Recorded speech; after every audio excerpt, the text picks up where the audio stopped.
Shalom, que Dieu vous bénisse, que Dieu vous bénisse, que Dieu vous bénisse, que la paix soit avec vous. Je suis votre serviteur John Armstrong. Le premier vidéo, j'ai fait des sous-vols pour établir certaines vérités, certains fondements, pour vous faire comprendre que le lien existe et aussi qu'on peut chercher la délivrance dans le domaine des liens.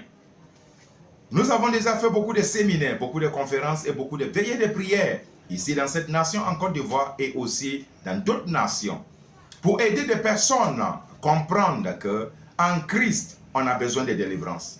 En Christ, on a besoin de combat spirituel. En Christ, on a besoin de grandir. Grandir jusqu'à la maturité afin de produire les fruits.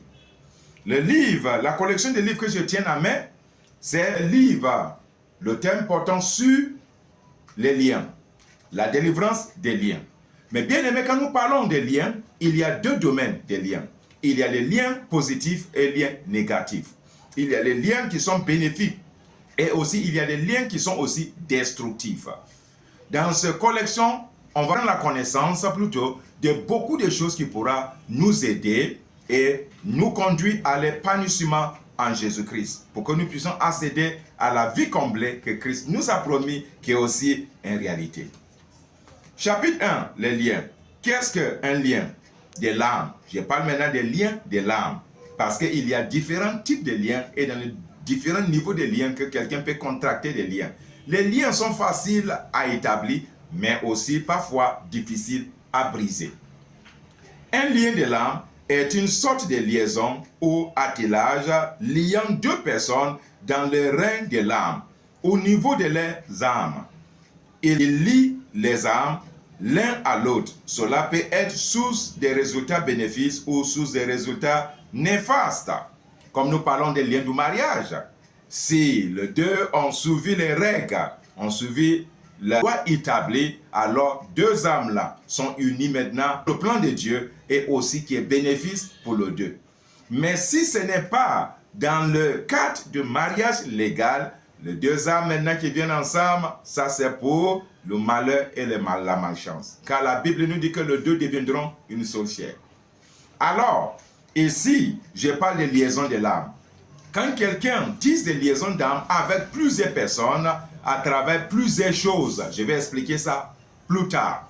La personne se lie. Et savez pour qu'un individu peut avoir des liaisons d'âme avec beaucoup de personnes.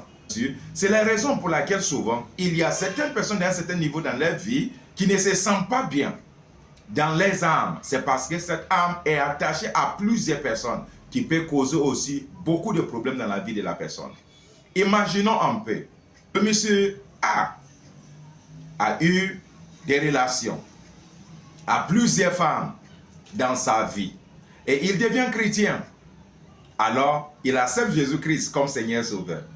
Étant chrétien maintenant, né de nouveau, est-ce que les relations qu'il a dans le passé avec ces personnes automatiquement sont brisées? Certains vont dire oui, d'autres vont dire non. Alors, je ne suis pas là pour faire le débat, mais pour mettre les choses, pour mettre le point clair, pour que nous puissions comprendre. Alors maintenant, à quel moment Jésus intervient dans la vie d'un tel? Pour certains, on n'a pas besoin de chercher la délivrance parce que tous ces liens-là, Dieu a oublié ça. Ou bien peut-être c'est fini en Jésus-Christ. C'est que nous devons savoir, il y a un péché qui est commis. Il y a ce que la Bible appelle le lien du péché. Quand le lien du péché n'est pas brisé, la personne va se trouver toujours dans le même péché. C'est vrai que la personne a confessé ses péchés à Dieu et Dieu l'a pardonné. Mais est-ce que c'est brisé? Certains vont dire, mais est-ce que comment on brise maintenant le lien du péché? Je vais arriver jusqu'à ça. Et alors, ces personnes-là maintenant, dans sa vie, on commence à voir que quelque chose ne va pas. Les signes qui annoncent qu'il y a des présents des liens dans la vie de telle personne-là. C'est en ce moment que nous devons prendre conscience maintenant en disant que c'est pour la liberté que Christ nous a sauvés. Oui, c'est pour la liberté. Et alors, si Christ nous a sauvés pour que nous soyons libres, qu'est-ce que nous devons faire maintenant?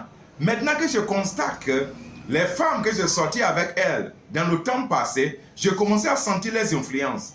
Même souvent, même faire des couches de nuit. Que je couche avec ces femmes, ou bien c'est eux qui viennent coucher avec moi. Mais pourquoi ces femmes-là peuvent venir jusqu'à mon songe pour venir coucher avec moi? Pourquoi? Mais je suis nouveau en Christ. Mais s'il n'y a pas une réclamation, est-ce possible pour quelqu'un de rentrer dans ta maison jusqu'à ta chambre à coucher et coucher avec toi. Le point 1 que nous devons savoir, le corps de cette personne-là actuellement qui s'est donné à Jésus-Christ est le temple du Saint-Esprit. Mais alors, comment un esprit impur peut entrer là, dans la maison d'un enfant de Dieu ou d'un serviteur de Dieu, rentrer dans son chambre à coucher et maintenant coucher avec la personne? Si l'esprit n'a pas un droit légal ou un terrain légal, cela ne sera pas possible. Car Jésus nous a dit aussi que le prince de ce monde vient, mais il n'a rien à moi.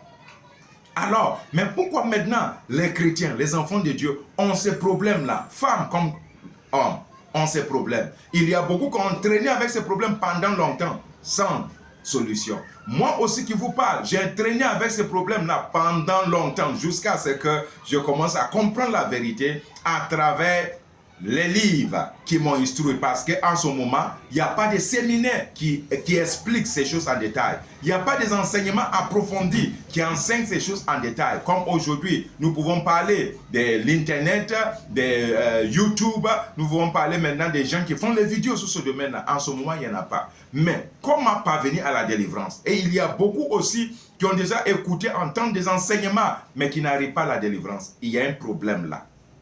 Et si on dit qu'il n'y a plus de lien, mais pourquoi ces esprits-là viennent? Ils viennent par quel moyen?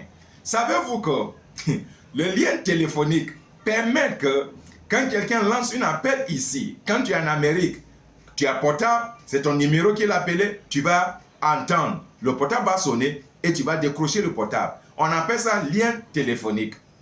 Quelqu'un qui est au village et tu veux aller au village, tu empruntes quel chemin? On appelle ça le lien de transport.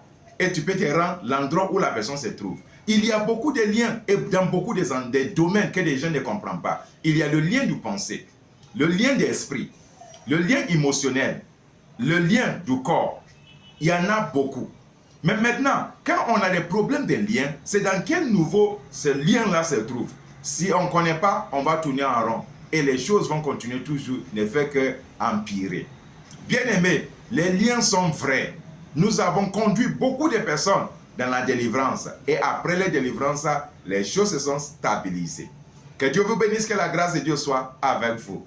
Nous allons voir encore d'autres choses dans la prochaine vidéo qui sera la 3e vidéo. Que Dieu vous bénisse, que la grâce de Dieu soit avec vous. Je suis votre serviteur, votre conducteur, John Armstrong.